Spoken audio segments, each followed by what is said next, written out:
بسم الله الرحمن الرحیم السلام علیکم ورحمۃ اللہ وبرکاتہ۔ کشمیر عظمیٰ کے جمعہ ایڈیشن میں ہر ہفتے حضرت مولانا مفتی نذیر احمد قاسمی صاحب مدد ذلہ العالی کا جو کالم نشر ہوتا ہے، اس میں جو مسائل بیان کیے جاتے ہیں، ان حضرات کے لیے جو اردو پڑھ نہیں سکتے یا پڑھنے میں دقت ہوتی ہے، ان کے لیے ان مسائل کو پڑھ کر پیش کیا جا رہا ہے۔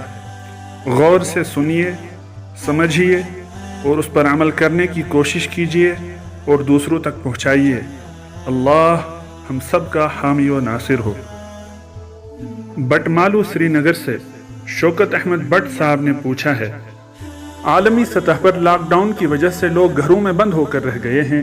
ایسے حالات میں رابطوں کا اہم ذریعہ سوشل میڈیا ہے، اور دیکھنے میں آیا ہے کہ اس کے توسط سے مسائل پر علماء کرام کی جو آراء آئی ہیں، ان میں کئی معاملات میں اختلاف رائے نظر آتا ہے، جس کی وجہ سے ایک عام مسلمان جس کو علوم دینیہ پر عالمانہ تبحر نہیں، پریشانی کا شکار ہو جاتا ہے۔ برائے کرم یہ بتائیں کہ شریعت کے مسائل میں جب اختلاف رائے سامنے آئے تو کیا کیا جائے؟ جواب: شریعت اسلامیہ کے اکثر مسائل متفقہ ہیں۔ بہت کم مسائل ایسے ہیں جن میں اختلاف رائے ہے۔ جن مسائل میں یہ اختلاف رائے ہے، ان میں کچھ مسائل تو عقائد سے متعلق ہیں اور کچھ مسائل عبادات سے متعلق، پھر کچھ اختلافات اصولی ہیں اور کچھ فروعی۔ اس طرح کے تمام اختلافات میں امت کے ہر طبقہ کا طرز عمل یہ ہے کہ وہ اپنے مکتب فکر کے مستند علماء سے اپنا ہر مسئلہ پوچھتا ہے اور پھر اس پر عمل پیرا ہوتا ہے۔ یہی طرز عمل سلامتی کا ہے۔ مثلا جو حنفی ہے، وہ حنفی علماء سے مسئلہ پوچھتا ہے اور پھر اس پر عمل کرتا ہے۔ اسی طرح دوسرے فقہا و مجتہدین پر اعتماد کرنے والے اپنے متبوع اماموں کا اتباع و اقتداء کرتے ہیں۔ اب نئے حالات اور نئے تقاضوں کے باعث جو نئے مسائل ابھر کر سامنے آتے ہیں، تو یقیناً ان مسائل کے جوابات مختلف ہو سکتے ہیں، اور یہ اختلاف رائے نہ تو مذموم ہے نہ غیر متوقع۔ مثلا لاک ڈاؤن اور وائرس کے خطرات کی بنا پر سوال پیدا ہوا کہ نماز کی جماعت اور جمعہ کا کیا حکم ہوگا۔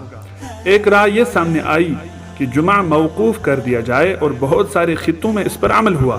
مثلا بہت سارے عرب علاقوں میں مساجد کو مقفل کر دیا گیا اور جمعہ و جماعت دونوں کو موقوف کر دیا گیا۔ دوسری رائے یہ سامنے آئی کہ نہ مسجد کو مقفل کیا جائے، نہ اذان و جماعت اور جمعہ موقوف کر دیا جائے۔ ہاں، مساجد میں نمازیوں کی تعداد کم سے کم کر دی جائے، اتنی ہی تعداد جتنی ہمارے گھروں میں خاندانوں کے اعتبار سے ہوتی ہے۔ ان دونوں آراء کے حاملین کے اخلاص میں شبہ نہیں کر سکتے، اور دونوں کے پاس دلائل ہیں اور وجوہات کی تفصیلات ہیں۔ چنانچہ اس دوسری رائے پر ہمارے اس خطہ میں عمومی طور پر عمل پایا گیا۔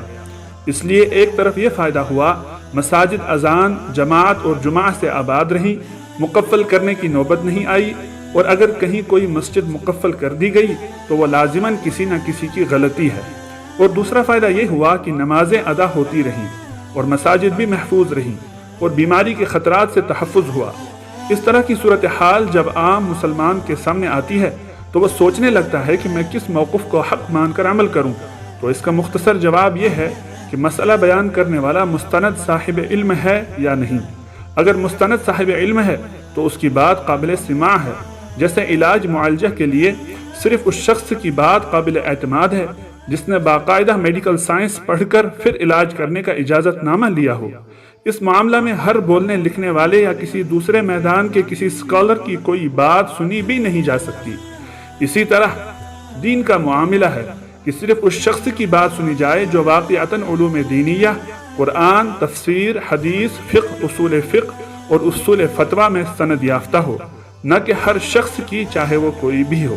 دوسرا اصول یہ ہے کہ جس مستند صاحب علم پر اعتماد ہو، اس کے سامنے مسئلہ رکھیں کہ فلاں مسئلہ میں اس وقت ایک سے زیادہ آراء ہیں، مجھے چونکہ آپ پر اعتماد ہے اس لیے مجھے عمل کرنے سے پہلے آپ سے رہنمائی لینی ہے، پھر اس اپنے معتمد مستند صاحب علم کی رائے پر عمل کریں۔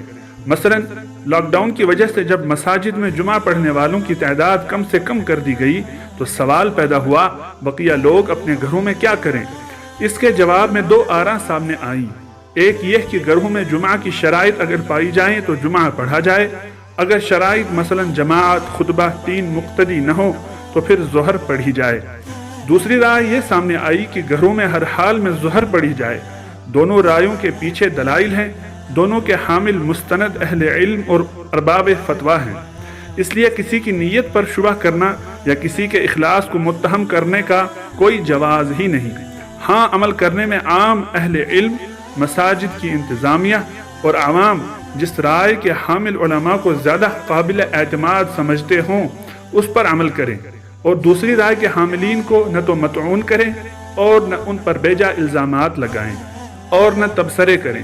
کسی مسئلہ کے متعلق اگر ایک ہی مکتب فکر کے دو مستند اہل علم یا مستند اداروں سے الگ الگ جوابات آ رہے ہوں تو ایسی صورت میں جس شخص کا جس مفتی کے علم، تحقیق اور تقوی پر زیادہ اعتماد ہو وہ اس سے تفصیلی استفسار کرے، ٹھنڈے دل سے تشفی پانے اور حق کی تلاش کے جذبہ سے مسئلہ کے سارے پہلو سامنے لا کر پھر کہے کہ مجھے آپ کے فتویٰ پر عمل کرنا ہے، اس لیے آپ میری رہنمائی فرمائیں، تو وہ معتمد شخص جو حکم دے اس پر عمل کیا جائے۔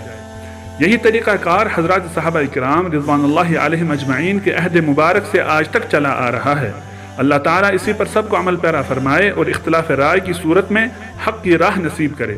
اسی کے ساتھ ہر صاحب علم اور ہر مفتی پر یہ لازم ہے کہ اگر کسی مسئلہ کے متعلق اسے محسوس ہوا کہ اس کا بیان کردہ حکم شرعی درست نہ تھا یا مزید دلائل کی بنا پر معلوم ہوا کہ دوسری رائے زیادہ راجح ہے تو فوراً رجوع کرے۔ چنانچہ ہمارے تمام اکابرین کے یہاں یہ طرز عمل رہا ہے کہ وہ غلط پر فوراً رجوع کرتے تھے۔ حضرت مولانا اشرف علی تھانوی رحمۃ اللہ علیہ نے اس کے لیے ایک مستقل عنوان جاری کر رکھا تھا جس کو ترجیح الراجح کہا جاتا تھا۔ حضرت مفتی محمود حسن گنگوہی رحمۃ اللہ علیہ اپنے عہد میں اپنے تمام طبقہ جو پورے عالم میں پھیلا ہوا ہے کہ مفتی اعظم بھی تھے اور متفق علیہ بھی، مگر ہم جیسے چھوٹے طالب علم بھی دیکھتے تھے کہ حضرت اپنے فتاویٰ میں رجوع کرتے تھے۔ ایک مرتبہ ایک حدیث کی وجہ سے ایک مسئلہ کے متعلق کہ یہ جائز ہے، پھر جب ایک عظیم محدث حضرت مولانا محمد یونس رحمۃ اللہ علیہ نے عرض کیا کہ حضرت وہ حدیث تو ضعیف ہے، تو حضرت مفتی محمود حسن نے اپنے فتویٰ سے رجوع کیا اور بار بار کہتے تھے میں نے فلاں مسئلہ سے رجوع کیا۔ اللہ تعالیٰ علم و تحقیق کے ساتھ تقوی اور یہی مزاج سب کو عطا فرماوے۔ سری نگر سے ارجمند اقبال صاحب نے پوچھا ہے، کیا عورت کی خود کمائی ہوئی جائیداد شوہر کے نام پر رکھنی جائز ہے کہ نہیں؟ اگر دونوں میاں بیوی کماتے ہوں تو بچوں کے بنیادی ضروریات پورا کرنا کس کا فرض بنتا ہے؟ جواب: اولاد کے تمام خرچے باپ پر لازم ہوتے ہیں، چاہے زوجہ یعنی بچوں کی ماں کے پاس کافی جائیداد اور رقم ہو اور چاہے وہ خود بھی کماتی ہو، لیکن بچوں کا نفقہ شریعت اسلامیہ نے بھی اور قانون میں بچوں کے باپ پر ہی لازم ہے۔ اگر یہ باپ مالی وسعت کے باوجود ادائیگی میں کوتاہی کرے تو یہ اولاد کی حق تلفی کرنے والا قرار پائے گا، اور اگر باپ اپنی مالی وسعت کے بقدر خرچ کر رہا ہے مگر آج کے بہت سارے خرچے وہ ہیں جو صرف مقابلہ آرائی اور تنافس یعنی کمپٹیشن کی وجہ سے برداشت کرنے پڑتے ہیں، وہ خرچے اگر باپ نہ کرے تو وہ نہ گنہگار ہوگا اور نہ ہی حقوق العباد کے ضائع کرنے والا قرار پائے گا۔ زوجہ کو مجبور کرنا کہ وہ اپنی کمائی بچوں پر یا گھر پر ضرور خرچ کرے یہ شرعاً بھی غلط ہے، غیرت کے بھی خلاف ہے اور عقل و اخلاق سے بھی غلط ہے۔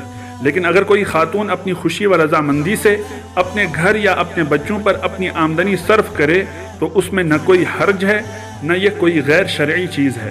کمائی ہوئی آمدنی بہرحال کہیں نہ کہیں تو خرچ ہونی ہی ہے، اگر اپنی اولاد پر خرچ ہو تو کیا مذائقہ ہے۔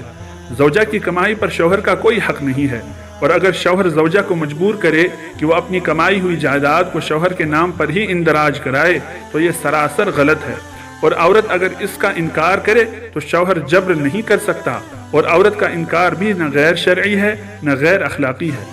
لیکن اگر عورت برتر اخلاق کا مظاہرہ کر کے اور دور اندیشی، وسعت ظرفی، دریا دلی کا مظاہرہ کرے، اپنا اور اپنے بچوں کا مستقبل بچانے کے لیے اگر وہ جائیداد بچوں کے نام پر اندراج کرائے، شوہر کی بیجا ضد کو صرف اپنی اور بچوں کی زندگیوں کو تلخیوں سے بچانے کے لیے قبول کرے اور جائیداد اسی کے نام اندراج کرائے تو اس میں دینی و دنیاوی طرح طرح کے فائدے ہوں گے۔ سوچئے اگر یہ جائیداد عورت کے نام پر رہی تو آگے اس کا حق اولاد کا ہی ہوگا، اور اگر جائیداد باپ کے نام پر رہی تو بھی یہ آئندہ اولاد ہی کا حق ہوگا۔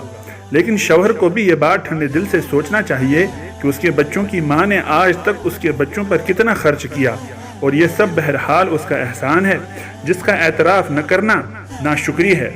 اور آگے یہ سوچیں کہ اگر کمائی زوجہ کی ہے تو یہ غلط اصرار کیسے درست ہوگا کہ یہ جائیداد شوہر کے نام پر اندراج ہو۔ وہ ٹھنڈے دل سے یہ بھی سوچے کہ اگر وہ جائیداد زوجہ کے نام پر ہی اندراج ہو تو بھی آئندہ یہ اس کے بچوں کا ہی حق ہوگا۔ اس لیے اپنے گھر کو تلخیوں سے بچانے اور اپنی زوجہ و بچوں کو ذہنی و جسمانی سکون دینے کے لیے دور اندیشی اور وسعت قلبی کا رویہ اپنائے اور زوجہ پر بیجا اصرار نہ کیا جائے۔ خلاصہ یہ کہ زوجہ کی کمائی زوجہ کی ہے، اگر وہ اپنی خوشی و رضامندی سے بچوں یا گھر پر اپنی آمدنی صرف کرے تو اس میں کوئی حرج نہیں، اگر وہ خرچ نہ کرے تو شوہر کا جبر کرنا غیر شرعی ہے۔ عورت اگر اپنی رضامندی سے اپنی کمائی اپنے شوہر کے نام پر رکھے تو شرعاً اس میں کوئی حرج نہیں، اگر وہ خوشی سے اس پر آمادہ نہ ہو تو اصرار و جبر کرنا غیر شرعی ہے۔ بچوں کا باپ اور ماں اگر دونوں کماتے ہوں تو بھی بچوں کا تمام تر خرچہ بچوں کے باپ پر لازم ہوگا۔ اگر ماں اپنی آمدنی میں سے اپنے بچوں پر خرچ کرے تو یہ بھی کوئی غیر شرعی نہیں ہے۔